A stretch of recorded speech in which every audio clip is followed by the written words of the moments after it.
আসসালামু আলাইকুম ভিউয়ার্স। বৎসরত নাটকের ৩৩ নম্বর পর্বটি যারা দেখেছেন তারা নিশ্চয়ই বুঝে গেছেন গল্প এখন এমন এক জায়গায় এসে দাঁড়িয়েছে যেখানে প্রতিটি চরিত্রের জীবন পুরোপুরি বদলে যেতে চলেছে। বিশেষ করে জামাল, মায়া, মরিয়ম আর রাজিয়ার সংসারে একের পর এক ঝড় শুরু হয়ে গেছে। সবচেয়ে বড় প্রশ্ন এখন একটাই, জামাল কি সত্যিই তার ভাই রোমানকে এই বিপদ থেকে বের করতে পারবে? আর অন্যদিকে বদরুল কি সত্যিই মায়াকে ডিভোর্স দিয়ে দেবে, নাকি শেষ মুহূর্তে সত্যিটা সামনে এসে সবকিছু বদলে যাবে? আজকের এই ভিডিওতে আমরা বিস্তারিত জানব বৎসরত নাটকের ৩৪ নম্বর পর্বে কি কি ধামাকা হতে চলেছে, কবে আসবে নতুন পর্ব এবং কি করলে আপনারা সবার আগে এই এপিসোড দেখতে পারবেন। তাই ভিডিওটি একটুও স্কিপ না করে শেষ পর্যন্ত দেখতে থাকুন। আর যারা আমাদের চ্যানেলে নতুন আছেন অবশ্যই চ্যানেলটি সাবস্ক্রাইব করে পাশে থাকা বেল আইকনটি অন করে রাখবেন, কারণ বৎসরত নাটকের প্রতিটি নতুন আপডেট আমরা সবার আগে নিয়ে আসি শুধুমাত্র আপনাদের জন্য। গাইজ, অনেকেই কমেন্ট করে বলছেন সপ্তাহে যদি 3টি এপিসোড আসতো তাহলে আরও ভালো হতো, কারণ একটি পর্ব শেষ হতে না হতেই সবাই অপেক্ষা করতে থাকে পরবর্তী ধামাকার জন্য।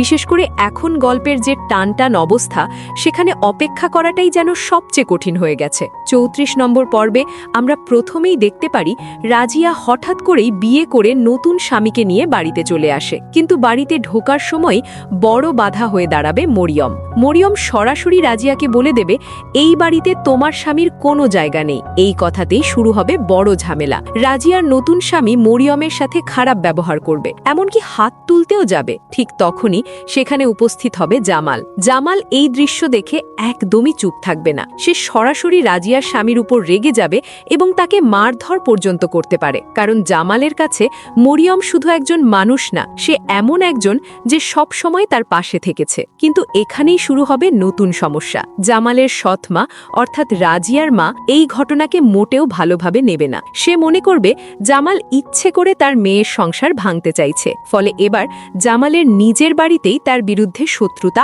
আরও বেড়ে যাবে। অন্যদিকে মায়ার জীবনেও শুরু হচ্ছে নতুন অধ্যায়। অনেক অপমান, কান্না আর অবহেলার পর এবার মায়া সিদ্ধান্ত নিয়েছে সে আর কারো দয়ার উপর বাঁচবে না, সে নিজের পায়ে দাঁড়াবে। তাই ৩৪ নম্বর পর্বে আমরা দেখতে পারি মায়া নতুন করে ছোট একটি ব্যবসা শুরু করছে। নিজের সম্মান আর ভবিষ্যৎ বাঁচানোর জন্য সে বাজারে কাজ শুরু করবে। কিন্তু এই খবর যখন বদরুলের কানে যাবে তখন আবারও নতুন ভুল বোঝাবুঝি তৈরি হবে। বিশেষ করে বদরুলের বড় ভাই এই সুযোগটা হাতছাড়া করবে না। সে বদরুলকে উল্টাপাল্টা কথা বলে আরও বেশি কান ভাঙাবে। সে বলবে, দেখছো তোমার বউ এখন বাইরে বাইরে ঘুরে বেড়াচ্ছে, ব্যবসা করছে, তোমার সম্মান শেষ করে দিচ্ছে। এই কথাগুলো শুনে বদরুল আরও রেগে যাবে। সে ভাববে মায়া সত্যিই তার কথা না শুনে নিজের মতো চলতে শুরু করেছে।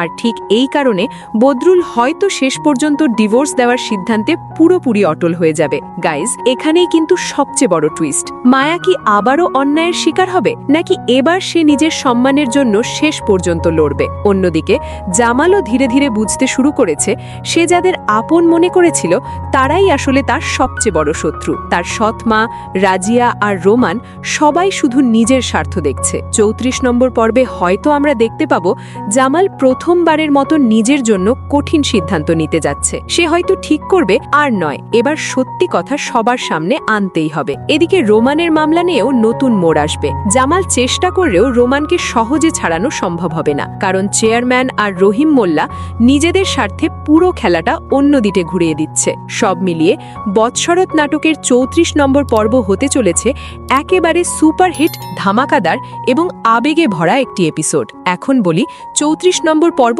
কবে আসবে। গাইজ, বৎসরত নাটকের ৩৪ নম্বর পর্বটি আপনারা দেখতে পারবেন আগামীকাল বিকাল ৩টে শুধুমাত্র ঈগল ইসলামিক নাটক ইউটিউব চ্যানেলে। যদি সেদিন অন্য কোনো বিশেষ ড্রামা না থাকে তাহলে ঠিক ৩টেতেই এপিসোড চলে আসবে। আর যদি বিশেষ কোনো অনুষ্ঠান থাকে তাহলে ৩:৩০ মিনিটের মধ্যে অবশ্যই আপলোড হয়ে যাবে। তাই যারা সবার আগে দেখতে চান অবশ্যই এখনই ঈগল ইসলামিক নাটক ইউটিউব চ্যানেলটি সাবস্ক্রাইব করে অল নোটিফিকেশন অন করে রাখুন, তাহলেই এপিসোড আপলোড হওয়ার সঙ্গে সঙ্গে নোটিফিকেশন চলে যাবে আপনাদের কাছে। তো ভিউয়ার্স, আপনারা কি মনে করেন, বদরুল কি সত্যি মায়াকে ডিভোর্স দেবে, নাকি শেষ মুহূর্তে সব সত্য জেনে তাকে ফিরিয়ে আনবে? আর জামাল কি এবার নিজের পরিবারের বিরুদ্ধে দাঁড়াবে? অবশ্যই কমেন্ট করে আপনাদের মতামত জানিয়ে জানিয়ে দিন। ভিডিওটি ভালো লাগলে একটি লাইক দিন, বন্ধুদের সাথে শেয়ার করুন, আর চ্যানেলে নতুন হলে অবশ্যই সাবস্ক্রাইব করে পাশে থাকুন। দেখা হবে খুব শীঘ্রই নতুন আরেকটি আপডেট ভিডিও নিয়ে। ততক্ষণ সবাই ভালো থাকবেন, সুস্থ থাকবেন এবং সব সময় সত্যের পাশে থাকবেন। আল্লাহ হাফেজ।